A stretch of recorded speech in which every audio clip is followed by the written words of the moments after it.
Nepoznáte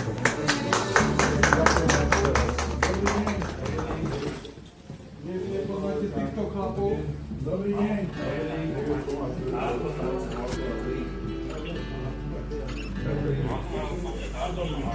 Podobný je uniformný.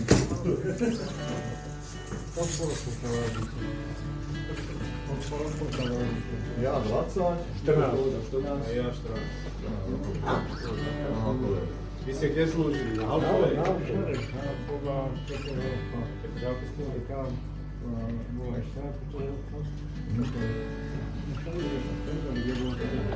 Tak jak my, takisto.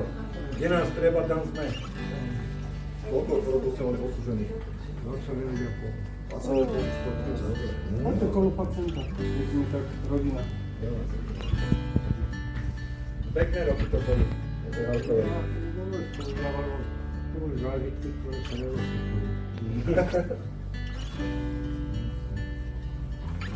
Nikdy by som vylutoval.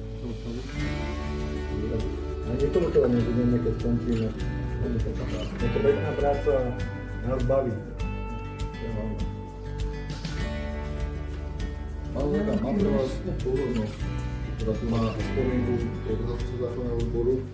Máte tu odsúžené roky, ale čo na to.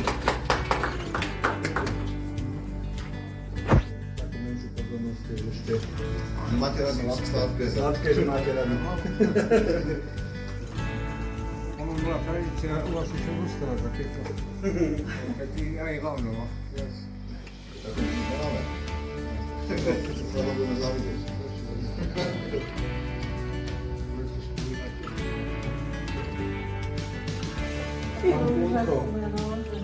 Pán Dinko vás pozdravuje. Áno, pozdravuje pán Dinko.